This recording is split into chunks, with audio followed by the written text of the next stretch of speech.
On va parler maintenant des choses qui fâchent. C'est-à-dire que le porte-parole de la campagne nous a parlé des bons côtés. Mais ce n'est pas fini. Hein. Il va encore rajouter certaines choses du bon côté du bilan des 3 ans. Désolé, hein, je ne compte pas les 2 premières années parce que c'était un mélange avec une cohabitation avec le FCC.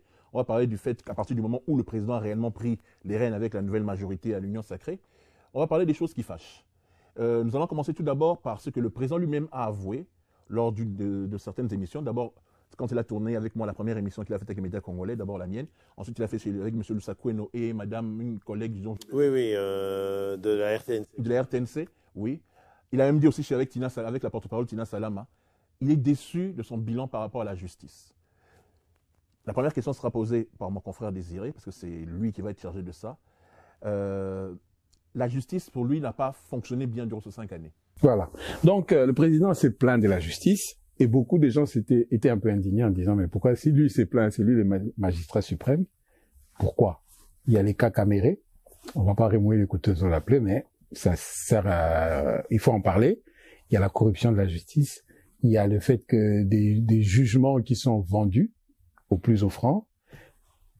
Qu'est-ce que le président a fait et qu'est-ce qu'il compte faire pour les 5 prochaines années pour améliorer ça? Juste un petit complément, je l'ai dit. Vous rajoutez tous les millions qu'on entend parler. Des tournements de ceci, la rame cela, les jeux francophones ceci. On entend. Il y a des enquêtes. Au début, les gens avaient peur de l'IGF et aujourd'hui, on se dit ah. Même l'IGF aussi est entré dans la danse. Mais ça, on en parlera après. Il y a 2 sujets. D'abord, la justice. Ouais, je pense que vous êtes d'abord des journalistes professionnels, des observateurs de l'actualité, pertinents et éclairés. Et je le sais que vous le faites, il faut distinguer ce qu'on appelle les rumeurs de la réalité des faits. Voilà. Parce que d'abord, une chose qu'il faut comprendre, avant tout, c'est que le temps médiatique et le temps judiciaire sont 2 choses différentes. Dans les médias, une actualité chasse l'autre. Hein? J'ai été 25 ans journaliste, je sais ce que c'est, vous l'êtes aussi. C'est-à-dire qu'une actualité chasse l'autre et les gens veulent des réponses immédiates. Quelque chose se passe, il faut tout de suite qu'on attrape le coupable, on le met. Non. Une enquête judiciaire, ça prend parfois du temps. Il faut de l'expertise, il faut des choses elle veut tout contrôler et tout ça. Et comme on dit, le doute bénéficie toujours à l'accusé. C'est ça la justice. C'est ça la justice. Pourquoi? Parce que le pire, c'est faire une erreur judiciaire. Donc de ce point de vue-là, il faut savoir calmer les gens, calmer les ardeurs des gens, les envies parfois de justice populaire. C'est pour ça qu'il y a une institution judiciaire qui est en place. Alors, qu'est-ce que le président a dit par rapport à la justice? Il n'a pas dit qu'il a échoué, contrairement à ce que beaucoup de gens rapportent. Il a dit simplement qu'il estime, lui, que c'est le domaine là où il aurait voulu faire beaucoup plus. Et il estime que les progrès n'ont pas été assez forts. Parce qu'il s'est heurté à une véritable résistance d'un système qui était ancré. La corruption de la justice, ce n'est pas Tshisekedi qui l'a mis en place. Il l'a constaté. Et ça date de longtemps que d'autres appareils judiciaires est sclérosé et dans un système de passe-droit, un système en fait qui n'est pas à la hauteur, de son rôle, comme on dit. La justice élève une nation. Et c'est pour ça qu'il a mis les moyens dans la justice, pour essayer de réformer la justice. Mais il l'a fait tout en respectant, comme on dit, les institutions. C'est un démocrate, Félix Tshisekedi. Malgré, les gens ne pourront pas le changer. Et c'est tant mieux pour nous. On a un président qui est un réel démocrate et qui respecte les institutions, c'est-à-dire la séparation, comme on dit, des pouvoirs. L'exécutif, le judiciaire, le législatif, c'est-à-dire le Parlement. De ce point de vue-là, bien qu'étant lui-même le garant des institutions, étant lui-même le premier magistrat du pays, mais en même temps, il ne peut pas s'immiscer dans les affaires de justice. Et il l'a dit récemment dans toutes les histoires qu'on lui pose, Boujakera, tout ça. Il dit « Je ne peux pas m'immiscer dans les affaires de justice et je ne le ferai jamais ». La preuve, les gens prétendus être ses proches ont été inquiétés par la justice. Dans d'autres cieux, sous d'autres latitudes, ou dans d'autres temps, on aurait entendu que non, telle personne, oh non, le chef de l'État a donné le coup de fil. Il n'a jamais donné aucun coup de fil. Aucun coup de fil. Peut-être, même pas un coup de fil, peut-être pour dire, oh non, faites en sorte que cette personne, ses droits soient garantis. Il l'a dit à la presse pour l'affaire Boujakera. Stani Boujakera, il l'a dit, en tout cas, il l'a dit à New York quand il a fait une conférence, un déjeuner de presse. Il a dit, je ne m'occupe pas de l'affaire judiciaire, Mais je me suis préoccupé pour qu'il ne lui arrive rien. C'est-à-dire que ses droits soient respectés et que quand il est en prison, il n'y ait pas quelque chose de mal qui arrive à ce jeune homme. C'est-à-dire que le président, il veut réformer la justice. Et il a commencé par le faire. On a recruté 5000 nouveaux magistrats, des jeunes magistrats bien formés, qui vont être nommés dans des endroits là où il n'y avait même plus de tribunal, il n'y avait même plus d'appareil judiciaire. Ça va aussi de pair avec cette idée de remettre l'État présent là où il doit être. C'est-à-dire que les Congolais ont le droit à avoir des services publics efficaces. Ça fait partie des 6 engagements. On en parlera, les 6 engagements du candidat. C'est-à-dire, un de ces engagements, c'est remettre l'État là où il doit être et que les services publics soient efficaces dans les territoires aussi. Vous savez que dans nos territoires, il n'y a plus de justice de paix. Il n'y a plus rien. C'est-à-dire que tous les juges, les avocats veulent tous être nommés à Kinshasa ou dans les grandes villes. Et c'est normal parce qu'il n'y avait pas les moyens. Il n'y avait non seulement pas les moyens financiers, ils n'étaient peut-être pas suffisamment payés, mais aussi même les moyens matériels. Vous travaillez dans un bâtiment qui est complètement vétuste et tout ça. Donc c'est pour ça qu'il y a tout un travail de construire des bâtiments, de nommer des magistrats, des juges dans ces coins-là et de leur donner les moyens de le faire. 5000 ont été recrutés, ils vont être déployés bientôt. Mais dans le même temps, près de 400 magistrats ont été mis dehors. Et ce n'est pas le président qui l'a choisi. Certains ont été sanctionnés. Certains, un bon nombre ont été mis à la retraite, mais certains ont été sanctionnés. C'est-à-dire que selon même les procédures de l'appareil judiciaire, c'est-à-dire avec la haute cour judiciaire et toute la technique judiciaire qui existe, ils ont été jugés par leur propre père pour justement des méfaits, des pratiques de corruption, des pratiques de passe-droit, des pratiques de pot de vin, et un certain nombre de... Et on a entendu les sanctions à la télévision. Ils ont été mis de côté. Mais si c'était Tshisekedi qui se lève un matin et qui dit « sur décision du président, tel, les gens allaient dire dictature. Ils allaient dire « mais ce n'est pas possible, c'est la dictature, pourquoi ils chassent tel juge plutôt que l'autre ?» Mais là, ça a été une procédure respectueuse, justement, de ce qui se passe dans un appareil judiciaire. C'est-à-dire ils ont des instances disciplinaires qui ont étudié les cas et auxquels, d'ailleurs, les citoyens peuvent porter plainte. On a dit aux citoyens, si vous avez un juge qui se comporte mal et que vous avez des preuves, une enquête sera faite et au bout du compte, si jamais il est prouvé que ce juge ou ce magistrat se comporte mal, eh bien, il aura des sanctions. Ces sanctions, ça peut être une suspension, ça peut être un blâme et ça peut être aussi une radiation. Donc, de ce point de vue-là, la réforme de la justice est en cours. Il faut faire confiance à nos institutions. Elles vont se réformer petit à petit. Mais l'exigence doit être, de la part de la population, de ne pas accepter aussi la corruption. Quand vous allez dans un tribunal, si jamais quelque chose se passe, le juge dit, bon, ne m'oubliez pas, vous refusez. Il faut aussi que les gens, vous savez, pour lutter contre la corruption en général, il faut aussi que les gens refusent de le faire et dénoncent ça. Et après, les pouvoirs publics, c'est-à-dire les instances judiciaires ou les instances disciplinaires, pourront agir. Donc de ce point de vue-là, ce n'est pas un échec, la justice. Simplement, ça doit aller plus vite, plus fort et plus loin, la réforme de la justice. La population a un sentiment de manque de rigueur, de faire face à un système mafieux. Oui. Vous êtes en Europe, l'Italie avait la mafia et la mafia contrôlait tout. Absolument. Nous sommes au Congo dans une même situation. Moi, j'étais confronté personnellement aussi à ces genres de choses où tu vois que tu parles à tel, et puis tu vas là-bas, on ferme. Parce que tous ces gens sont, comme on dit, cul et chemise, quoi. Donc, et ça, c'est quelque chose à un moment donné. C'est comme ça que, il faut savoir que le Congo, on a 60 ans d'indépendance, mais on a 60 ans de dictature. On n'a jamais eu un état de droit. C'est la première fois qu'on expérimente l'état de droit. Donc, partant de ça, il faut savoir que même quand on vous demandait aux gens d'avoir confiance en la justice, mais quelle justice? Parce que la seule justice qu'ils connaissent, c'est celle-là, qui est mafieuse, Mais quand ils voient que des juges véreux ont été sanctionnés, je veux dire, ça redonne confiance aux gens en se disant, donc, non, ils ressortent. En fait, le truc, c'est que l'image d'un ministre soupçonné de détournement ou un conseiller du chef de l'État, mais qui ressort après où il est acquitté, où il est ceci, alors qu'il y a des preuves, il y a ça, on ne va pas parler, tout le monde a vu ce qui s'est passé, fait que ça pèse beaucoup plus que les bons côtés que vous dites par rapport à la justice, qu'on peut blâmer un juge, qu'on peut retirer ça. C'est plutôt les mauvais côtés qui ressortent médiatiquement que ça. Parce qu'on se dit, ah, Bango na Bango. Ah, ils vont sortir. Comme il a dit, on se dit qu'ils se connaissent entre eux. Donc, mais écoutez, oui, non, mais il faut aller cas par cas, soyons rigoureux. Parce que là, on parle dans une émission avec des gens sérieux, des gens qui connaissent leur métier et le domaine dont ils parlent. Je veux dire, parlons de façon sérieuse. Moi, je veux bien qu'on voit à la télé quelqu'un qui est condamné et après, il ressort acquitté et on dit, oh non, c'est de la magouille.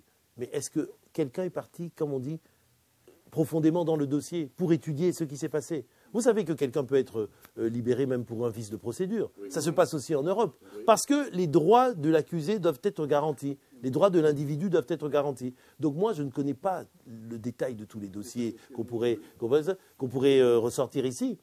Mais l'opprobre qui est jeté comme ça, de façon générale, en disant oui, mais ça ne marche pas, bango na bango. C'est parce que les gens viennent de loin. Ils viennent d'une situation où rien ne m'a fonctionné. Et aujourd'hui, ils n'arrivent pas encore à en percevoir qu'un mouvement contraire est enclenché, c'est-à-dire un mouvement de renaissance et de réforme de la justice. Alors après, au cas par cas, il faut voir dans le détail.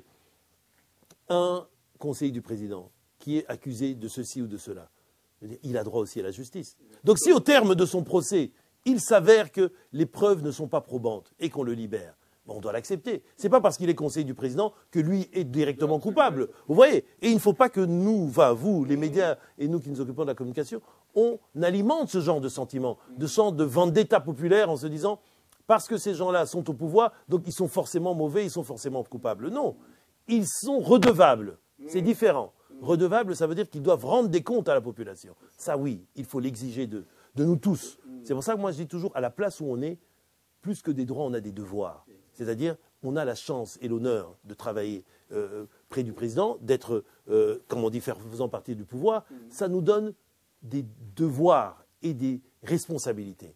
C'est-à-dire que notamment celui de l'exemplarité. On doit avoir un comportement exemplaire. Parce que là où on est, on représente en quelque sorte l'État, on représente la présidence et le président en tant que tel. Et après, chacun se détermine comme il veut. Hein. On ne va pas étaler les choses, mais vous savez qui est qui. Vous savez ceux qui se comportent bien et ceux qui se comportent mal. Mais donc il ne faut pas jeter l'opprobre comme ça, parce que ça c'est du populisme et ça conduit à ne plus respecter les institutions et le pouvoir. On a besoin d'une démocratie. C'est important que les gens puissent élire des personnes qui les représentent. Après, ces personnes doivent pouvoir se comporter, et si elles ne se comportent pas bien, elles doivent être sanctionnées. Donc de ce point de vue-là, la justice, c'est un grand chantier. Mais le président a pris ce chantier à bras-le-corps et il est en train de le réformer. Mais pour arriver jusqu'au bout, il a besoin du soutien de tous les Congolais. Il faut dénoncer les juges uniques. Mais en même temps, il faut féliciter ceux qui font bien leur boulot, parce qu'il y en a.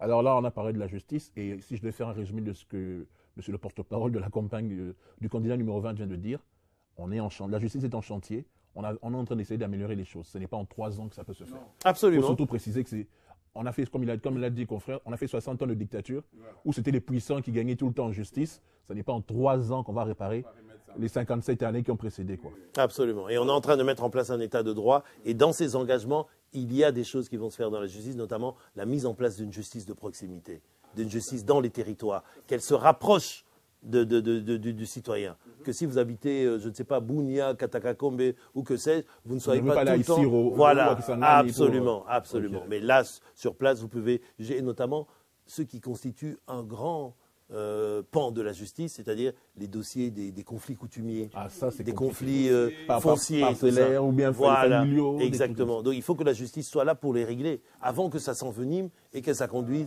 à des guerres interethniques. Oui, comme ce qu'on voit dernièrement par rapport au territoire. Ok, on va quitter le dossier de la justice pour entrer dans l'autre dossier, celui dont tout le monde parle depuis un grand nombre d'années, la guerre de l'Est, celle que nous imposent nos voisins rwandais.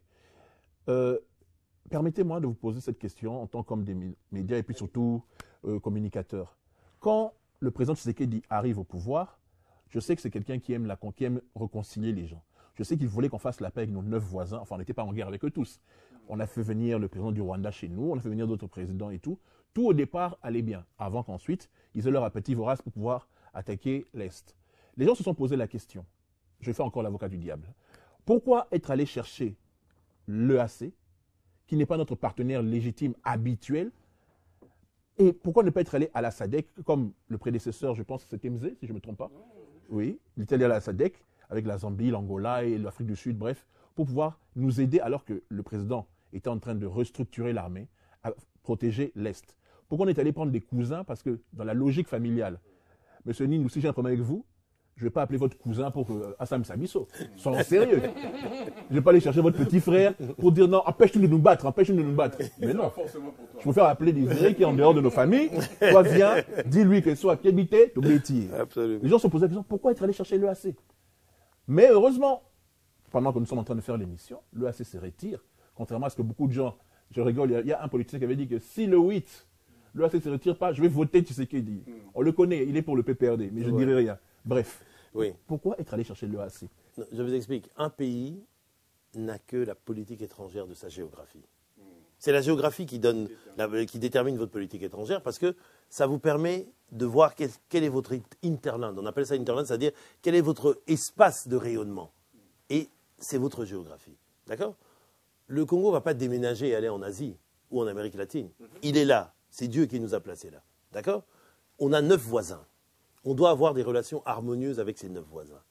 Quand le président Tshisekedi arrive au pouvoir, en 2019, investi le 24 janvier 2019, qu'est-ce qu'il fait? Il tend la main à chacun des voisins, dans un esprit de coopération et même de co-développement, en se disant, travaillons tous ensemble. Il y a des richesses qui se répartissent ici, dans cet espace de l'Afrique. Le Congo détient la plupart de ces richesses. Travaillons ensemble pour que cela nous permette, nous tous, de nous élever. Parce que si vous élevez votre voisin est bas, je veux dire, des convoitises, des choses vont se mettre en place et ce n'est pas bon. Une dynamique positive doit être mise en place. De ce point de vue, il va voir chacun des voisins. Il tend la main à Kagame. Chose qu'il faut reconnaître était très courageux. C'était très courageux de faire ça. Ça avait étonné, beaucoup de gens. Même au sein même de l'UDPS, même au sein même du pouvoir, beaucoup de gens ne voulaient pas, ils ne s'imaginaient pas. Il a dit Kagame, c'est mon frère. Il tend la main au Kagame. Et il continue à le dire. Nous ne sommes pas contre les Rwandais. Les Rwandais sont nos frères, nos voisins. On peut vivre, en bonne entente avec eux. Mais aujourd'hui, c'est le régime Kagame qui veut la perte du Congo et qui veut perpétuer le système de mafia et d'exploitation des richesses illégales, exploiter illégalement nos richesses. Donc, de ce point de vue-là, je reviens en 2019. Il tend la main à tous les voisins. Il va voir tous les voisins. Ça se passe bien avec la plupart d'entre eux. On construit des choses, malgré certains avaient des agendas cachés, mais on construit des choses. On fait même une opération militaire conjointe avec l'Ouganda contre les ADF, ces islamistes radicaux qui tuent les gens, qui violent, qui sévissent, tout ça au nord-est de la RDC. Ça semble marcher. On lance même quelques développements de raffinage d'or et tout ça. Et puis, l'homme de Kigali change. En fait, il ne change pas de point de vue. Il revient à ses fondamentaux. Ce qu'il a fait depuis près de 30 ans, c'est-à-dire combattre le Congo. Faire en sorte que l'Est du Congo reste une zone désorganisée et instable. Pourquoi? Parce que ça profite que les minerais qui sont extraits là, au Rwanda, ailleurs, et eux, ils gagnent la plus-value dessus. Et c'est à ce moment-là que le président dit non, ça ne marchera pas comme ça. Avec moi, Félix Tshisekedi, ça ne marchera pas comme ça. Et il le dénonce. Il le dénonce dans toutes les instances internationales. Certains disent non, on pleure. On ne pleure pas, on dénonce. Parce que dire les choses, ça vous permet déjà de pouvoir. Parce que vous dites, et d'ailleurs, les rapports de l'ONU, pas simplement les rapports du Congo, mais les rapports de l'ONU, des images même de drones ont montré l'entrée. Il y a toutes les preuves. Donc toutes les preuves sont là. Il faudrait être aujourd'hui, comme on dit, soit de mauvaise foi, soit être fou pour refuser que c'est le Rwanda qui agresse le Congo, qui finance, soutient et appuie les terroristes du M23. Donc de ce point de vue-là, les choses ont été claires. Pourquoi on est parti prendre l'EAC, justement? C'était ça la question. Donc je dis, quand un problème se passe à l'Est, comme je dis, on a la politique de sa géographie. Notre géographie fait qu'une bonne partie de notre territoire est tournée vers l'Afrique de l'Est, n'est-ce pas? Ce sont, comme on appelle, c'est l'horizon économique, si vous voulez, naturel de toutes nos provinces, là, que ce soit le Kivu, Nord Kivu, Sud Kivu. C'est-à-dire que quand vous êtes à Goma, parce que malheureusement, il n'y a pas les routes qui ont été construites durant les 60 ans, donc vous vendez quelque chose, vous avez plus facile à le vendre au Burundi que de le vendre à Kinshasa.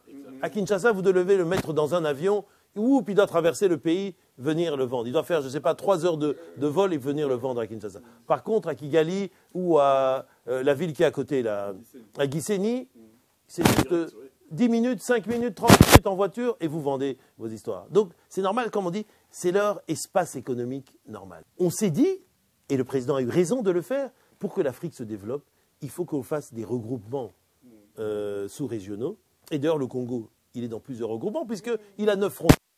Quelqu'un disait, un prof à moi qui disait, on appelle ça la polygamie institutionnelle. C'est-à-dire qu'on a plusieurs mariages comme ça, hein, avec dans plusieurs instants, CUAC, SADC et tout ça. Mais donc, on est parti dans l'EAC d'abord pour ça, pour se dire, on se regroupe pour que nos régions qui se trouvent à l'Est, mais qui appartiennent, enfin, qui sont du pays, leur espace économique soit beaucoup plus fluide.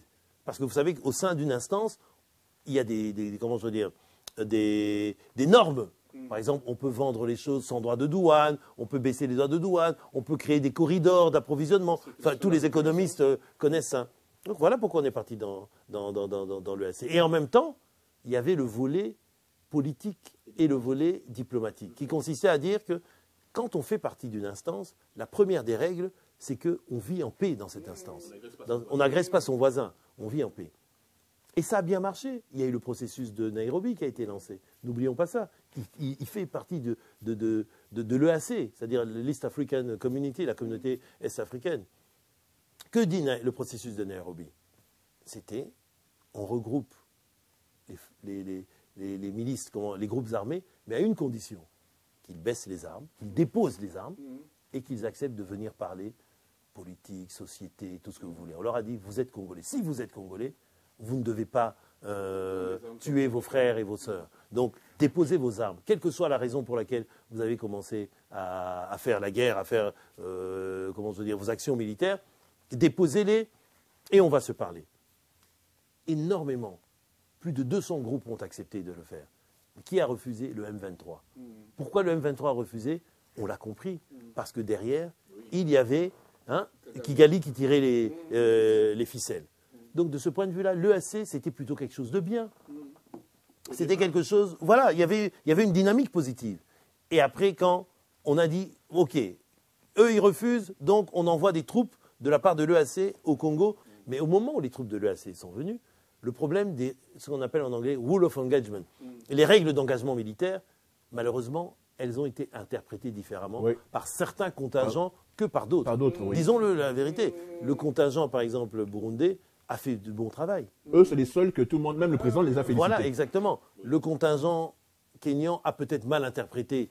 Donc, il se fait que, au bout de plusieurs évaluations, on a évalué et on a compris que, en fait, l'objectif pour lequel ils étaient arrivés n'a pas été rempli.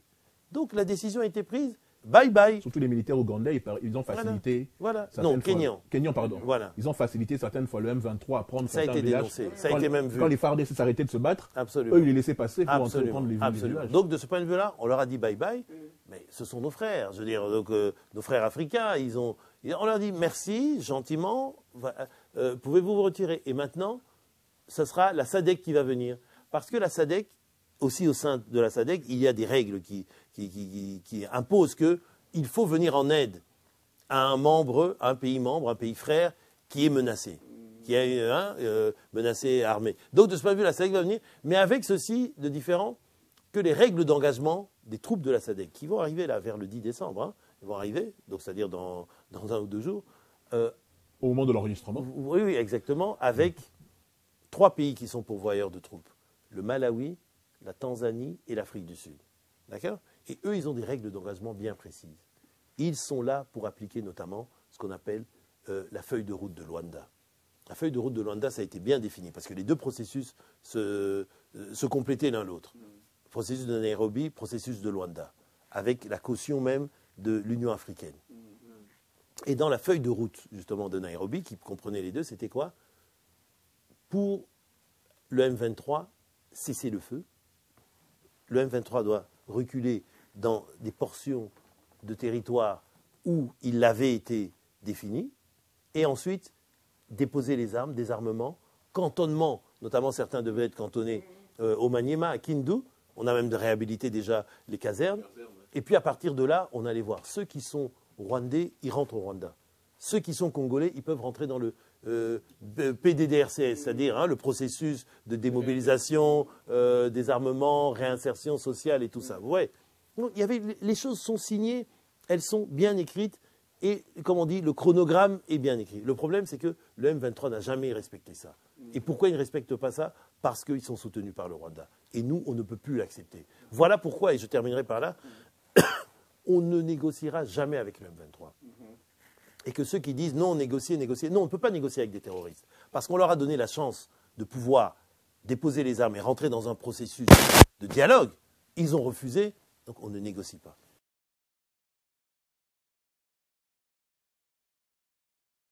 Moi, je salue la position du président de ne plus d'être ferme avec ces terroristes. Mais le problème que beaucoup de gens se posent, la question que nous nous posons, c'est pourquoi est-ce que notre armée ne sait pas, n'a pas la capacité et n'arrive pas à régler ces problèmes lui-même sans qu'on ait besoin des Pierre-Paul Jacques qui viennent mourir pour nous. Il y a beaucoup de gens qui sont prêts à dire, ben voilà, mobilisons-nous, Absolument. C'est une bonne question. J'ai été à Kinshasa et j'ai vu le moment où le président a lancé la mobilisation générale. J'ai vu l'engouement du peuple, des jeunes, des étudiants, et ceci, c'est là. On a quand même 100 millions d'habitants au Congo, dont plus de 60% des jeunes. Qui ne foutent rien, qui sont au Et chômage. on a des Koulouna qui dégagent juste leur énergie en allant faire du mal. On a créé les Kanyamaka, CC et compagnie. Mais pourquoi, diable, on n'arrive pas à régler ces bandits, à résoudre ce problème des bandits? Qu'est-ce qu'on attend? Qui doit nous donner l'autorisation de défendre notre territoire? Pour compléter ça, la même chose qu'il dit, j'allais poser aussi la même question, avec toute la volonté que nous, les Congolais, on a actuellement par rapport à nos voisins pour protéger notre territoire. Quand le président, qui a nommé 2 fois, qui a changé de chef d'état-major, qui a changé les gouverneurs militaires ou les de sécurité, quand il voit que ça ne fonctionne pas, il n'y a pas un délai qui est fixé pour dire, bon, je te fixe des objectifs, tu as 3 mois pour arrêter ce truc. Si tu ne réussis pas, je te fais remplacer ce genre de choses. Les gens se disent que la guerre ne fait que s'enliser. Y a-t-il un défaut au niveau du commandement militaire? Qu'est-ce qui se passe? D'abord, une guerre, ça ne se mène pas sur les plateaux de télévision. D'accord? Ça, il faut d'abord comprendre. Même si les guerres quelque chose existent d'un côté. Mais... Oui, il y a des guerres médiatiques, mais je veux dire une vraie guerre. Hein, une opération militaire. Voilà, ouais, ça ne se décide pas sur les plateaux de télévision. Donc, ce n'est pas à moi de répondre ici sur la stratégie militaire. Ni de la donner. Voilà, ni de la donner. D'abord, faudrait la connaître, et ce n'est pas mon domaine de prédilection. D'accord? Ça, c'est une chose, d'abord, il faut comprendre. C'est quelque chose de complexe et de sérieux. De ce point de vue-là, la réponse à la question, qui est une bonne question que vous posez tous les deux, pourquoi notre armée n'a pas encore fait le job? Mais vous le savez très bien, et nos téléspectateurs le savent très bien, c'est que l'armée, au niveau auquel le président Tshisekedi l'a trouvé en 2019, n'était pas capable de le faire. C'était une armée, comme on a dit, faite de briques et de broc, de brassage des différents, au fur et à mesure des différents processus de paix qui ont été signés par le Congo dans les années précédentes, qui n'avaient pas la capacité de le faire. Absolument, elle n'avait pas les moyens et elle n'avait pas peut-être même la motivation. Et je vous ai dit que le président Tshisekedi a été celui qui a le plus investi dans l'armée. Il a réhabilité le soldat congolais. Il a changé, il a fait, comme vous l'avez dit, des réformes, il a nommé de nouveaux officiers. Il y en a qui sont en formation. Il a rééquipé même au niveau de l'équipement militaire. Il a rééquipé les armées de nouvelles tenues, de nouvelles armes, des nouveaux avions, un processus d'approvisionnement, je veux dire, bien structuré. Et pas comme ça se passait avant où, soi-disant, on achète 2 chars, mais en fait, on achète un char d'occasion et le reste de l'argent passe dans d'autres circuits. Voilà. Donc, vous voyez. Mais oui, mais même à ce niveau-là, parce qu'elle avait tellement gangréné notre société à tous les niveaux. Donc, de ce point de vue-là, c'est tout un processus de restructuration de l'armée qui est en cours. Et c'est Félix Tshisekedi qui l'a mis en place. Il a fait voter une loi de programmation militaire. Il n'y en avait jamais eu dans notre pays. Même un pays comme Djibouti a une loi de programmation militaire. Je parle de Djibouti parce que c'est un tout petit pays qui a peut-être une armée de 10 000 personnes. Mais eux, ils avaient ça, nous, on n'avait pas ça. Donc, de ce point de vue-là, il a remis les choses en place. Cette loi de programmation militaire, elle fixe un horizon, elle fixe des réformes pour pouvoir que l'armée aille d'un point A à un point B au niveau de son rééquipement. J'ai déjà parlé de tout ce qui a été fait au bénéfice social des familles des militaires. Ça redonne du courage, ça redonne, comme on dit, du moral aux troupes. Donc notre armée a augmenté, absolument. Donc aujourd'hui, notre armée est en meilleure capacité pour justement faire face à l'ennemi. Mais effectivement, nous avons encore besoin de l'aide de nos amis. Là, en l'occurrence, ce sera les pays de la SADC. Et puis, c'est aussi plus utile de le faire dans une structure, dans un cadre sous-régional. Comme ça, vous ne le faites pas seul, c'est-à-dire une guerre frontale. Parce que de toute façon, vous savez, faire la guerre, c'est la dernière des solutions. Il faut, après avoir épuisé toute la diplomatie, d'accord? Mais le président a dit récemment, il a dit, c'est pas une option qu'il ne faut pas écarter. C'est une option qu'il ne faut pas écarter. C'est une option qu'il ne faut pas écarter. De moins en moins écarter. Exactement. Donc, absolument. En tout cas, le Congo ne se laissera pas faire et ne laissera aucun pouce de son territoire occupé ad vitam aeternam, donc pour toujours par des étrangers. Donc, de ce point de vue-là, il a fait beaucoup pour l'armée. L'armée a relevé la tête. L'armée est plus à même de pouvoir défendre le pays. D'un autre côté, vous savez qu'on a formé, pour répondre à votre question, la réserve armée.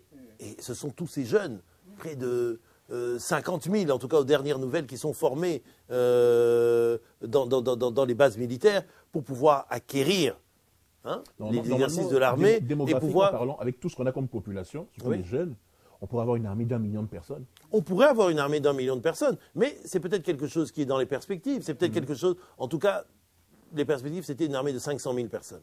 On peut monter plus loin. Mais il faut une armée de 500 000 personnes qui soit efficace. Payée, bien formée et bien équipée. C'est-à-dire, pourquoi? Parce que le Congo, comme on le disait dès le départ, vu sa taille, on sera 200 millions en 2050. Vu son importance, 9 voisins, de ce point de vue-là, il faut être fort. Et dans ses engagements, et parce que je vais me baser là-dessus. On va revenir sur les 6. Non, mais le troisième engagement, c'est la sécurité et la défense. Et justement, le président parle de ça. Il dit, voilà ce que j'ai fait jusqu'à présent. J'ai remis l'armée, je veux dire, en place. Il y a la loi de programmation militaire. On a investi dans l'équipement de l'armée. Mais de ce point de vue-là, on doit aller plus loin. C'est-à-dire, on doit appliquer la loi de programmation militaire, et puis même au niveau de ce qu'on appelle la communauté du renseignement. Parce que vous savez, la meilleure manière de gagner une guerre, c'est de faire en sorte qu'elle n'ait pas lieu. C'est-à-dire que c'est d'avoir les renseignements nécessaires, comme font des grands pays, pour pouvoir justement prévenir, anticiper tout ça, et tuer dans l'œuf les menaces.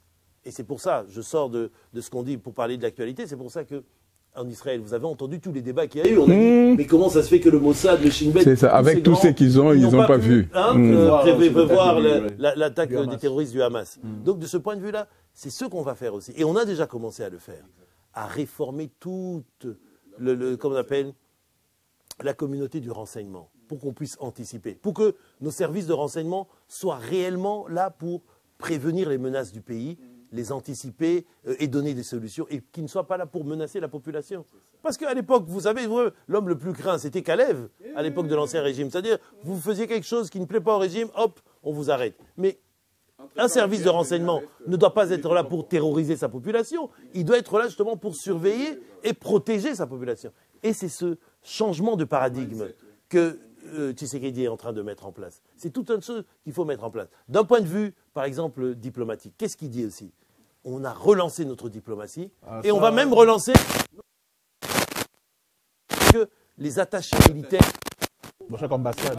Dans les ambassades. Absolument. Des jeunes, ici en Belgique par exemple, il y avait beaucoup de jeunes qu'on envoyait ici former à l'école royale militaire qui étaient là. On va reprendre toute cette politique-là pour qu'on puisse former nos officiers, qu'ils puissent avoir cette expérience aussi et qu'on puisse être en contact par les attachés militaires de défense avec les pays qui sont nos partenaires. Se protéger, ce n'est pas simplement aller faire la guerre. La guerre, c'est la dernière des solutions. C'est prévenir la guerre, être prêt et faire peur à l'ennemi, qui se dit non, si je dois faire la guerre, je perdrai tellement, ça me coûtera tellement cher que je préfère ne pas faire la guerre. Et jusqu'à présent, disons-le, l'armée congolaise ne faisait pas peur. Mais maintenant, elle va commencer à faire peur. Alors, question que j'avais, c'est une petite question, mais c'est pas vraiment une question, mais c'est vraiment pour... À un moment, on avait parlé du service militaire, restaurer les services militaires obligatoires pour tous les jeunes. À partir de 18 ans. À partir de 18 ans. Où est-ce que ça en est ce projet? Est-ce que c'est encore dans les bacs ou bien c'est mis dans le... Ça a été postposé, pour dire les choses clairement. C'est-à-dire, actuellement, on n'avait pas les conditions pour le mettre en œuvre. Mais ça veut dire que l'idée n'est pas rejetée. Il faut créer les conditions pour pouvoir la mettre en œuvre. Vous savez, je vous donne un exemple et ça me permet justement de parler de ça. Quand vous prenez une décision, l'état dans lequel est le pays, parfois on vous dit non, le pays n'est pas prêt et tout ça. Et vous devez choisir des priorités. Le président a été en force en ce qui concerne la gratuité scolaire, la gratuité de l'enseignement primaire. Tout le monde lui a dit que ça ne marcherait pas. Mais il a dit je vais le faire. Pourquoi? Parce que ça répond à un intérêt supérieur qui est celui de pouvoir permettre à nos jeunes, à nos petits frères, nos enfants et tout ça, d'aller à l'école. 5 millions sont partis à l'école. D'accord? En ce qui concerne le service militaire, c'est aussi quelque chose qu'on n'est pas prêt aujourd'hui. Mais qu'est-ce qu'on a fait? On a dit, on a posé. Mais entre-temps, on a fait tout ce qu'on parlait, c'est-à-dire créer une réserve armée aussi. Ça veut dire que l'objectif est maintenu, c'est-à-dire celui de défendre le pays. Il reste deux grands sujets. D'abord, par rapport, là on est en train de parler des défauts qu'on reproche au candidat numéro 20 durant son mandat. On va parler du social maintenant. Quand je dis social, ça veut dire l'économie et tout. Et puis on va détailler les 6 points du programme du candidat numéro 20 avant d'aller chuter vers la fin par rapport aux autres activités. Pour terminer sur le sujet militaire, on n'a pas parlé du cas des Wazalendo. Ah oui, mais les Wazalendo font partie maintenant de la réserve armée. Absolument, ils vont intégrer la réserve armée. Absolument, absolument, ils vont intégrer la réserve armée. C'est ça, c'est-à-dire ce sont des patriotes. Oui, ce sont des patriotes qui vont... Oui, absolument, ils vont intégrer cette réserve armée. C'est pour ça que, vous avez vu, le général Padiri a été nommé, d'autres généraux ont été nommés, pour pouvoir encadrer cette réserve armée et qui va intégrer justement ceux qu'on appelait des milices. Mais en fait, moi, je les appelle des patriotes. Des Congolais et Congolaises courageux qui ont décidé de défendre la patrie, même si c'est en dehors des FRDC. Et ils seront là, à côté, en appui aux forces armées pour défendre la patrie. Ce qui est bien dans l'histoire, c'est une parenthèse, un petit pic, c'est que quelques mois avant, ils étaient considérés à peu près comme des, on va dire quoi, des terroristes, des méchants, et puis ils ont switché. Voilà. Et puis ils ont switché, aujourd'hui c'est des héros. C'est une bonne chose que le Mais peut-être qu'eux-mêmes ont switché, effectivement. Oui, oui. Peut-être qu'eux, avant, ils n'avaient pas un objectif clair. Peut-être qu'avant, ils étaient là pour se défendre, mais peut-être qu'ils n'attaquent... Parce qu'ils avaient aussi des conflits avec les FRDC. Mais à un certain moment, comme on dit, l'ennemi de mon ennemi, voilà, on se met en même temps, parce que l'objectif, il est clair, c'est d'abord défendre. Oui, c'est ça, Likamambo, Kamatele, Gangi, directement. Absolument. Ok, alors on va passer maintenant au sujet socio et économique. Désiré, le bilan du chef de l'État durant les, on va dire 3 ans, je ne pense pas les 2 ans. Arrêtez de dire 3 ans. Il a fait 5 ans. Il a fait 5 ans, mais on va parler des 3 ans utiles. Moi, je parle de 3 ans utiles. Il était lui-même au pouvoir les 3 ans Absolument. importants. Le bilan du chef de l'État, il est critiqué, mais des fois, je le vois dans les interviews. Ce que j'aime avec lui, contrairement peut-être à d'autres politiciens qui ne sont pas honnêtes, parce qu'aujourd'hui, il faut dire les choses comme elles sont, la campagne électorale se passe, en fait, c'est réellement un référendum pour ou contre Fachi. C'est la réalité, parce que quand on regarde les programmes, ce n'est pas tellement différent.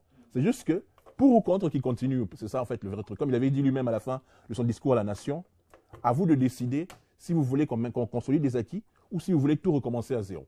Donc ça se passe au niveau presque de pour ou contre Fachi. Donc en termes économiques et sociaux, lui-même il a reconnu des failles, des erreurs par rapport à la maîtrise du franc congolais, par rapport au panier de la ménagère, par rapport à ceci, par rapport à cela. C'est une question pour le porte-parole. Moi je parle plus du bilan. Parce que le principe est qu'on vote quelqu'un pour ce qu'il va faire. Pas pour ce qu'il a fait. Parce que ce qu'il a fait, on l'a eu. Les routes, on les a. Maintenant, la question, c'est pourquoi est-ce qu'on va donner la voix pour demain? Consolider les acquis, oui. Mais au-delà de ça, les problèmes réels sur le plan économique qu'on voit dans notre pays, je pense qu'on est à 90%, maintenant j'exagère, je n'ai pas les chiffres exacts, comment on appelle ça, d'économie qui n'est pas reconnue. Informelle. On a des 90% de notre économie dans l'informel. Quelle mesure pour ça? Est-ce que le président compte faire quelque chose par rapport à ça? Parce que rien qu'en formalisant ça, on résout beaucoup de choses. La maman maraîchère qui prend on parlait tout à l'heure d'aliments, qui va cueillir ces bitécoutécou et va les vendre au marché en les lavant plus ou moins dans de l'eau sale et nourrir le peuple. Elle fait ça tous les jours, elle paye les études à ses enfants. Aujourd'hui, gratuité, merci. Elle ne doit plus payer les études, mais elle doit quand même continuer à les nourrir. Donc, mais jusque-là, qu'est-ce que l'État fait pour elle, à part lui demander des taxes? Le Wewa qui est sur sa moto, qui court la journée, les jours où il fait grève, les gens marchent à pied. Absolument. Mais on les traite comme un criminel, point de vue mobilité. Donc, qu'est-ce qui est prévu dans les 5 prochaines années pour que tous ces gens sentent l'impact qu'on a un président qui nous... Merci beaucoup Désiré, parce que votre question me permet justement de déployer ce qu'on appelle les 6 engagements du chef de l'État. Vous l'avez vu, voilà, vous l'avez vu, dans son manifeste, quand il s'est adressé aux Congolais. Parce qu'il s'adresse aux Congolais, contrairement aux autres candidats. Et je pense que Francis, là, je ne suis pas d'accord avec vous quand vous dites que les programmes se ressemblent, non. Il y a une différence fondamentale entre ce que veut, ce que propose le candidat numéro 20, Félix Tshisekedi, et les autres. D'abord, lui, comme on a dit, il part d'un acquis. Il a travaillé pendant 5 ans. Donc, il y a des choses. Il a ce qu'on pourrait dire l'autorité de la chose faite. En justice, il y a l'autorité de la chose jugée. Quelque chose qui a été jugé ne doit pas être nécessairement rejugé, à part s'il y a des... Lui, il a l'autorité, moi j'appelle l'autorité de la chose faite. Ça veut dire qu'il a fait des choses que l'on peut voir, que l'on peut toucher, une route, un hôpital, une école, de l'eau qui arrive à la maison, de l'électricité. Donc il a fait des choses concrètes. Il a cette autorité-là. C'est-à-dire un bilan positif. Ce n'est pas une pierre dans son jardin, au contraire, c'est quelque chose de positif qu'il montre à la population. Il dit, voilà ce que j'ai fait, je suis crédible. Félix Tshisekedi est crédible parce qu'il a travaillé pendant 5 ans. Mais après, à partir de là, il dit, je ne m'arrête pas à ça. Je ne m'assieds pas, comme on dit, je ne veux pas dormir sur mes lauriers. Non, mais au contraire, à partir de là, je vous dis ce qu'on va faire maintenant. On va renforcer ça pour que ce qu'on a fait soit pérenne. On va dire que ça continue. Mais en plus de ça, on va tirer la leçon de ce qu'on a fait pour que ça soit plus efficace et que ça profite avec comme vision première des choses qui touchent tout le monde, c'est-à-dire l'intérêt général, parce que c'est quelque chose qui a toujours manqué dans notre pays, l'intérêt général. Alors de ce point de vue-là, il a 6 engagements concrets.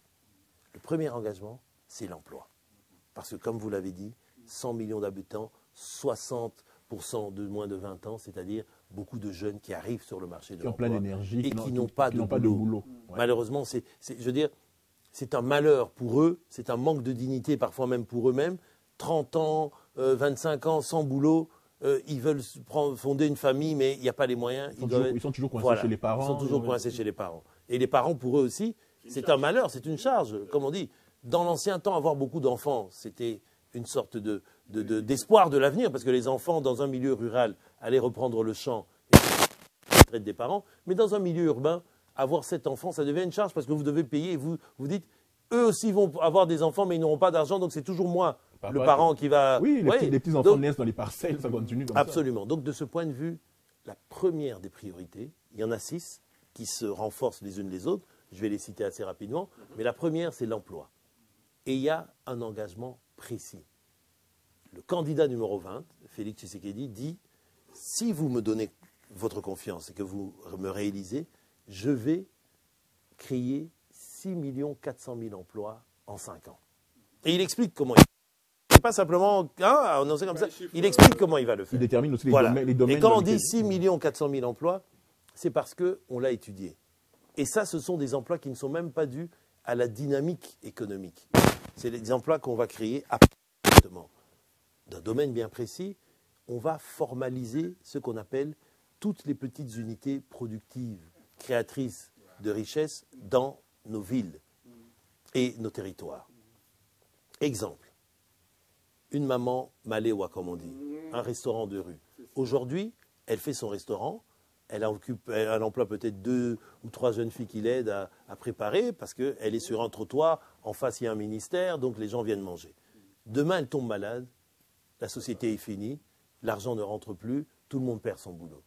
On va les formaliser, c'est-à-dire qu'on va les regrouper sous des instances, comme je vais donner un exemple, où ils auront une identité juridique, c'est-à-dire une existence légale qui va leur permettre de quoi ? D'avoir accès à tout ce qui a déjà été créé, c'est-à-dire l'accès par exemple au crédit, l'accès à la formation, à une aide pour la comptabilité et peut-être même pour certaines autres activités comme les petits garagistes. Hein, on en a besoin. Eux, on va peut-être les regrouper même dans un bâtiment qui sera offert, mis à leur disposition par les pouvoirs publics. Ça, ce qu'on appellerait cluster. Ça va leur permettre donc d'être équipés, d'avoir des conditions favorables pour pouvoir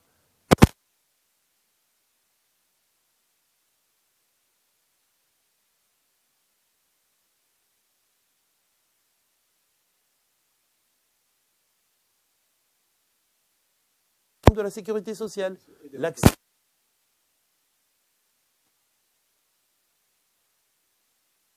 6,4 millions d'emplois. Autre domaine,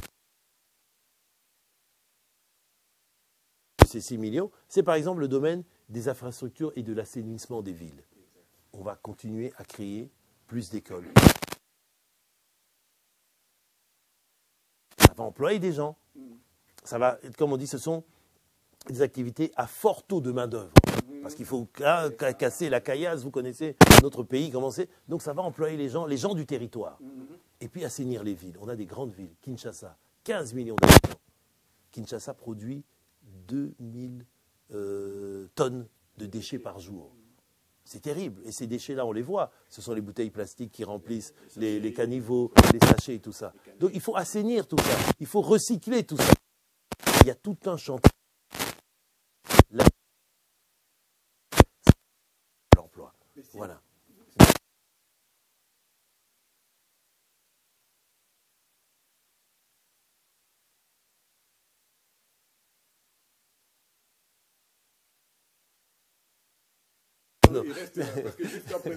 Il ne faut pas stigmatiser les Chinois. Ce que vous voulez dire, non, pour expliquer ça clairement, ça veut dire que ces emplois seront des emplois dédiés pour les Congolais et réservés aux Congolais. De quelle manière? Puisque ce sont eux qui vont construire ces routes, ce sont eux qui vont travailler, il y aura des dispositifs mis en place pour que ce soit les natifs du pays qui puissent travailler.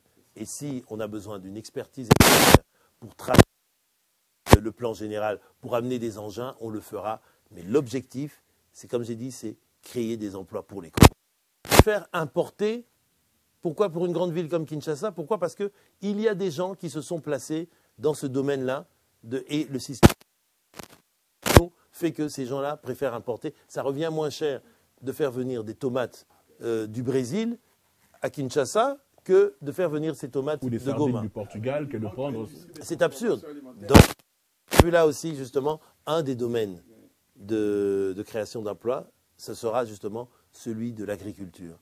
On va créer des petites unités, des agropoles, des petites unités de production agricole où les gens vont se regrouper sur un terrain qu'ils exploitent et ils vont pouvoir même avoir ce qu'on appelle ça, bénéficier d'un prix minimum à l'achat sur des denrées bien précises, que ce soit le manioc, le maïs, le soja, qui sont des choses que l'on consomme beaucoup, les légumes et tout ça. Ça va être mis en place, c'est déjà pensé.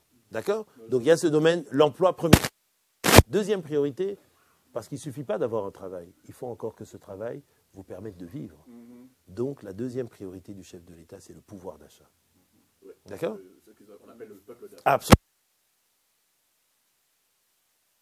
Ne vous rapporte pas suffisamment, où tout votre salaire est bouffé par les factures et tout ça, les charges. Donc, on va augmenter le pouvoir d'achat. Comment on va faire pour augmenter le pouvoir d'achat? Très rapidement, c'est quoi? On va d'abord faire que l'efficacité de la dépense publique, ça veut dire que l'État va dépenser moins, mais il va dépenser mieux. Ça veut dire qu'il va mettre l'argent là où il doit le mettre. D'un autre côté, on va augmenter le salaire. Tous les fonctionnaires, et on a commencé à... Les professeurs, on a augmenté leur salaire. Les militaires, on l'a dit tout à l'heure, les magistrats, les médecins. Donc on a déjà augmenté un certain nombre de salaires. Ce n'est pas suffisant, bien sûr. Les gens vont me dire, oui, mais on ne peut pas vivre. Mais on va le faire encore, et surtout, on va harmoniser ça. Pour qu'il n'y ait plus un seul fonctionnaire qui puisse être là et qui a un statut qui n'est peut-être pas mécanisé, qui ne sait pas comment il va être payé. Vous savez quel est l'état de notre fonction publique. Il y a eu un travail formidable qui a été fait durant ce premier mandat pour harmoniser et rationaliser. Parce qu'il y avait plein de fausses listes avec des gens morts. Voilà, vous avez entendu ça, non? Oui, vous avez entendu ça. Où il y a des gens qui étaient décédés depuis des années. Mais on continue à les payer, ça allait dans les poches de certains. On a rationaliser ça. On sait qui on paye aujourd'hui. Et ceux qui sont là maintenant, qui bénéficient du salaire, on va augmenter leur salaire. C'est possible. Parce que si, au lieu d'avoir, je ne sais pas moi, 20 000 employés dans un ministère, où il y en a 10 000 qui sont des employés fictifs, on n'en a plus que 10 000, et bien les 10 000 pourront être mieux payés. Et on pourra mieux les suivre. Donc ça, c'est la première mesure pour essayer d'augmenter le pouvoir d'achat. Autre mesure pour augmenter le pouvoir d'achat, un nouveau système de régulation des prix du pétrole, parce que le Congo est malheureusement importateur net de pétrole, incidence sur le prix des carburants. Quand le pétrole augmente, le prix de carburant augmente, donc le transport pour faire venir de la Chikwang, de je ne sais pas moi, de Banzangongo ou quoi, ça coûte plus cher, incidence sur Kinshasa. Pour faire venir des Bitékoutékou, du Bandundu, ça coûte plus cher. Donc de ce point de vue-là, on va réguler. On va dire aux pétroliers, quand le pétrole sur le marché mondial augmente, il y a un système qui fait que de subventions pour que le prix n'augmente pas aussi vite. Mais quand le prix baisse sur le marché mondial, il faut aussi le répercuter. Eux, ils veulent des hausses quand ça monte, mais quand ça baisse, non, ils veulent rester au même prix. Voilà, donc, on remplace ce système. On est déjà en train de discuter avec eux et fermement un pouvoir de négociation de la part du gouvernement. Autre chose, système aussi de régulation des produits alimentaires. Ça, comme je vous ai dit, on importe beaucoup de produits alimentaires, mais on va faire en sorte que ces produits alimentaires, par exemple, on régule les produits de première nécessité, on va les importer, le temps de produire, de créer les filières agricoles chez nous. Parce qu'il faut un temps. On ne peut pas aujourd'hui dire que non, on met l'importation de purée de tomates, de comment on appelle ça, ce qu'on utilise là pour faire les sauces, on l'augmente par exemple de, je sais pas moi, de 500% pour favoriser la production locale. Mais la production locale aujourd'hui n'est pas à niveau. Donc il faut le faire petit à petit. Il y a des pays comme par exemple la Côte d'Ivoire qui en 8 ans a permis de complètement changer le marché du poulet. Ils importaient du poulet. Aujourd'hui, ils sont exportateurs nets de poulet. Et les Ivoiriens mangent du poulet ivoirien. Parce que dans le même temps où ils baissaient, ils augmentaient les taxes sur l'importation de poulet, ils augmentaient aussi la production locale. Donc on le fera aussi dans le domaine du poulet, le domaine des maquis, les œufs. Vous avez vu le président acheter des œufs sur sa campagne. Pour qu'en fin de compte, les Congolais nourrissent les Congolais. Et c'est ça l'objectif, qu'on arrive à l'autosuffisance alimentaire. Donc voilà déjà 2 domaines dans lesquels on va travailler pour le pouvoir d'achat. 3e domaine, c'est celui d'engagement du chef de l'État et la défense. Donc en 2 mots, volet diplomatique, renforcer, continuer à poursuivre le renforcement de la diplomatie congolaise. C'est celui qui a aussi aujourd'hui, le président Tshisekedi, remis le Congo sur le devant de la scène. On ne peut plus parler du Congo sans le Congo. Même à Dubaï, on a parlé du Congo. On a obtenu des résultats. Donc, grâce à lui, domaine diplomatique, domaine de la défense, comme proprement parlé, comme ce que j'ai dit, création de la réserve armée, c'est-à-dire aujourd'hui une armée qui est debout et qui peut remplir sa fonction de protéger le pays. Ça, c'est le 3e engagement. 4e engagement, c'est celui de la diversification et de la compétitivité de notre économie. On touche du doigt ce dont on parlait. Je vais le dire en termes très simples. Aujourd'hui, le Congo a une économie dont la structure est tournée vers l'extérieur et extravertie. On extrait nos minerais rares, minerais précieux, cobalt, coltan et tout ça. On ne les transforme pas et on les exporte. Ça veut dire qu'on ne gagne rien. Entre un appareil photo, un appareil de téléphone, dans lequel il y a du coltan, du lithium, tout ce que vous voulez. Une batterie. On est le seul pays qui a le plus grand gisement de toutes ces choses-là. Absolument. Premier exportateur mondial de coltan. Entre une batterie électrique d'une voiture électrique dans laquelle il y a du coltan, du cobalt, le Congo gagne peut-être 5% de la plus-value. Ce sont les Chinois et les autres qui gagnent. On doit donc changer la nature même de la structure de notre économie, transformer sur place. Et le président a déjà commencé. Il est parti en Chine parler avec les Chinois. Vous vous rappelez les 5 chantiers, là, le fameux accord du siècle. On a appris que c'était une mascarade. Ce n'est pas la faute des Chinois. Ce sont les Congolais eux-mêmes qui ont signé des documents où on faisait du troc, soi-disant, minerai contre infrastructure. On n'a pas eu les infrastructures qu'il fallait. Cette fois-ci, il est parti parler aux Chinois. Il leur a dit, non, on va refaire le cadre de négociation où ce sera d'État à État. Ce ne sera pas n'importe quelle petite entreprise chinoise qui vient au Congo, qui fait ses deals et puis qui prend les minerais et qui s'en va. Non. On va faire dans le cadre, c'est-à-dire les Chinois dans l'intérêt des deux pays, avec des objectifs bien clairs. On veut arriver à ça.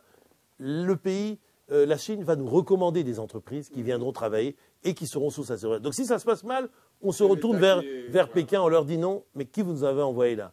Un bandit, un voyou? Reprenez-le et il paye des sanctions. Vous voyez, on repense ça. On a signé un protocole d'accord avec les Zambiens et avec les Américains pour créer dans le Katanga, la frontière là où on exploite justement le Lualaba, là où on exploite le cobalt, des usines de transformation et de production de ce qu'on appelle des batteries, les précurseurs de batteries électriques. Voilà la vision de Félix Tshisekedi, candidat numéro 20. C'est-à-dire transformer sur place nos produits. Absolument, avec des choses concrètes. On pourrait le faire avec l'Inde. On est ouvert à tout le monde. Ça va se faire. Les Indiens sont en train de nous envahir avec des produits. Mais ça va se faire. Mais ça va se faire. Non, non, non, non. On va reprendre, en fait, ça veut dire, on a eu une indépendance politique en 1960. Avec Tshisekedi, on va avoir une indépendance économique. C'est-à-dire se réapproprier et maîtriser nos richesses. Autre domaine, justement, la diversification de notre économie et sa compétitivité, c'est justement l'agriculture, comme j'ai dit. Créer une filière agricole. Et c'est là-dessus qu'il y a l'agenda de transformation agricole sur 3 produits, le manioc, le maïs et le soja. Pourquoi ce sont des produits phares? Manios, maïk, on sait, on utilise ça dans le foufou. Voilà, le soja, c'est notamment l'utiliser pour nourrir le bétail agricole et l'exporter, c'est très demandé dans le monde. Donc de ce point de vue-là, il y a toute une filière à partir des recherches scientifiques, parce qu'on a des bons instituts de recherche agronomique, la plantation, la sélection d'une bonne bouture, si je peux dire, de ces produits-là, de cette denrée, la plantation, la récolte, augmenter notre productivité agricole, transformer, créer vendre. des usines de transformation Voilà. pour les vendre. Ok. Voilà comment on va travailler pour pouvoir. Et j'ajoute juste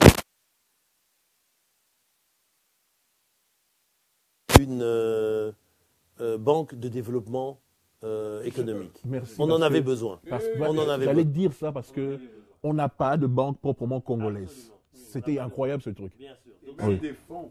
Donc Des c'est fonds dans- pour financer. Oui, des fonds, exactement. Et puis je passe la restructuration des entreprises publiques pour qu'elles aient vraiment des réels objectifs.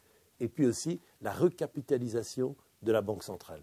Parce que notre Banque centrale doit pouvoir être recapitalisée pour jouer son réel rôle d'arbitre du système financier. On va créer des fonds d'investissement, des business angels, comment on appelle ça, des fonds d'impulsion, même du capital risque. Parce qu'il y a des domaines où il faut risquer pour pouvoir permettre aux jeunes d'inventer des choses dans le domaine, par exemple, des nouvelles technologies. Parfois, on ne sait pas si ça va marcher, mais il y a des domaines, voilà, il faut que quelqu'un prenne le risque. Donc ça, je vais expliquer, c'était le 4e engagement. Premier engagement, je rappelle, emploi. 2e engagement, pouvoir d'achat. 3e engagement, sécurité et défense. 4e engagement, diversification de l'économie. 5e engagement maintenant, c'est donner les services publics de base aux Congolais, c'est-à-dire l'éducation, la santé, l'eau, l'électricité. Allons-y très vite. Éducation, il y a déjà la mesure de la gratuité. On consolide ça. Moi, j'ai une question. Allez-y. C'est qu'est-ce qu'on apprend à ces enfants pour sortir et c'est un problème parce que quand nous sommes sur le terrain, on se rend compte que l'école, oui, elle est gratuite, mais quand un enfant y va pour sortir la tête plus vite qu'elle était rentrée, il y a un problème. Donc il faut aussi ces chantiers-là doivent être vus. La langue de l'éducation. C'est un chantier connexe. Ah voilà, c'est très important. Mais papa, pour pouvoir travailler sur le contenu, il faut d'abord que le contenant existe. Parce que les enfants ne vont pas étudier comme ça en l'air. On peut imaginer que les enfants étudient sur des tablettes virtuelles, mais pour ça encore, il faut qu'il y ait de la connexion.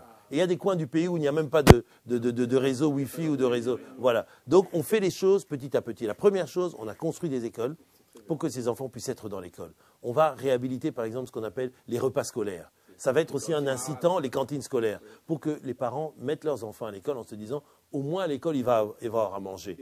Absolument. Absolument, c'est un débouché pour l'agriculture. Donc, ce volet-là, très important des services de base. L'école, et on va aller plus loin. La santé, la CSU, la couverture santé universelle. C'est le premier président qui y a pensé. Pourtant, les autres pourraient pu y penser, ils n'auraient jamais fait. C'est-à-dire quoi? Permettre aux Congolais d'avoir accès à ce que vous avez ici. en Europe et en Belgique en particulier, la sécurité sociale. La mutualisation de vos cotisations permet que quand vous êtes malade, Francis, quand vous êtes malade, Désiré, vous ne payez que, comme on dit, un tiers peut-être de tiers payant. Le reste est payé par la communauté et par les mutuelles. Au Congo, on met ça en place. Le premier volet, d'ailleurs, on va même plus loin que vous, que ici, puisque nous, c'est la gratuité, carrément gratuité des accouchements et des soins pré- et post-nataux. Ça nous permet aujourd'hui de diminuer de façon drastique la mortalité infantile et la mortalité des mamans. Comment nos mères, nos sœurs mouraient en accouchant. C'est ça que Pourquoi ? Parce que c'est quelque chose qui touche l'humain.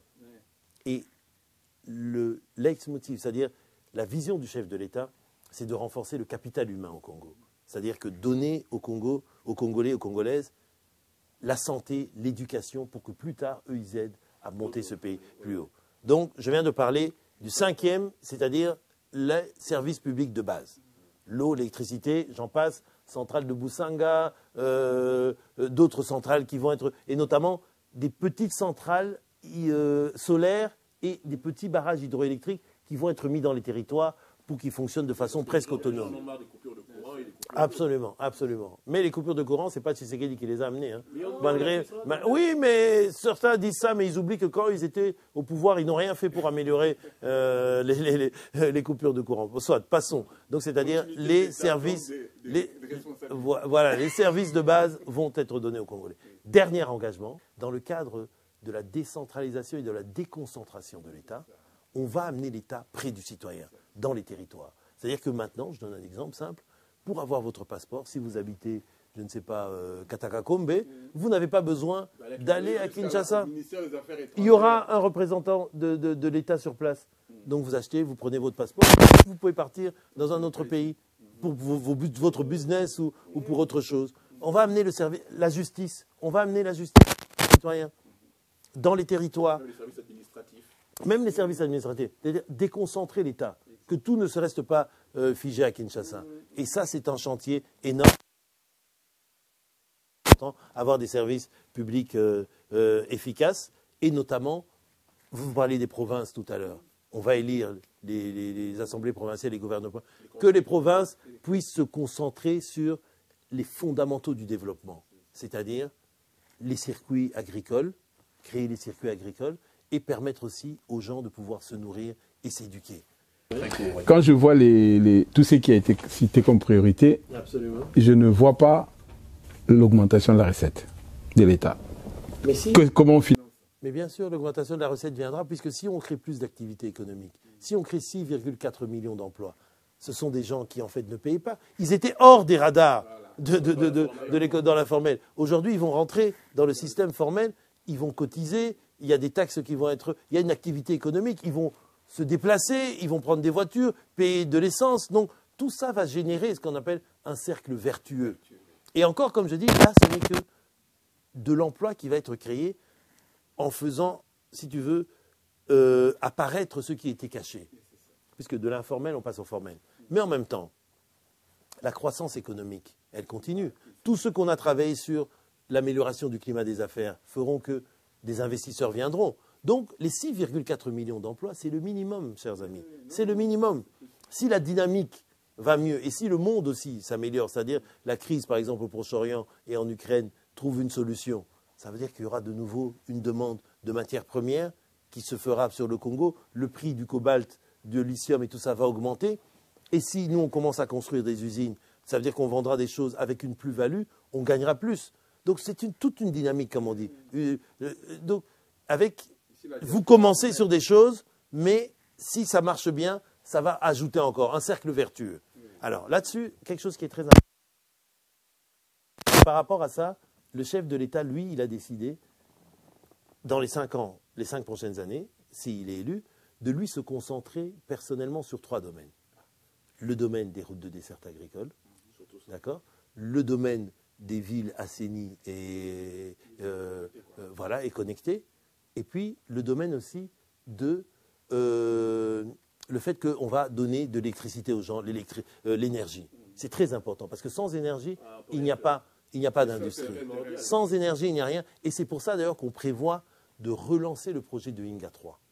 comme j'ai dit, on va relancer. Mais c'est un projet commencé qui va être construit d'ici peut-être 10 ans, le temps qu'on termine. C'est le méga projet qui fournira près de 45 000 kilowatts. Mais de ce point de vue-là, il faut commencer à y réfléchir dès maintenant. Dans un projet qui va vraiment servir au Congo et peut-être, pourquoi pas, à nos voisins et à nos frères africains aussi. Parce que Inga pourrait éclairer l'Afrique, comme on a dit. Mais déjà, ça doit servir au Congo pour construire une grande industrie. Donc voilà la vision du chef de l'État. 6 engagements, ce ne sont pas des promesses, ce sont des engagements. Ça veut dire, ce sont des choses qui ont déjà été réfléchies de comment on va le faire et quels seront les résultats. Avec faisabilité, Absolument. coût et timing. Absolument. Bien calculé avec le temps par rapport aux 5 ans qui arrivent. Absolument, parmi les 5 ans qui On va arrivent. terminer. Et on pourra juger notre candidat là-dessus au terme des 5 prochaines années, si on lui donne la chance et on lui fait confiance par les Congolais.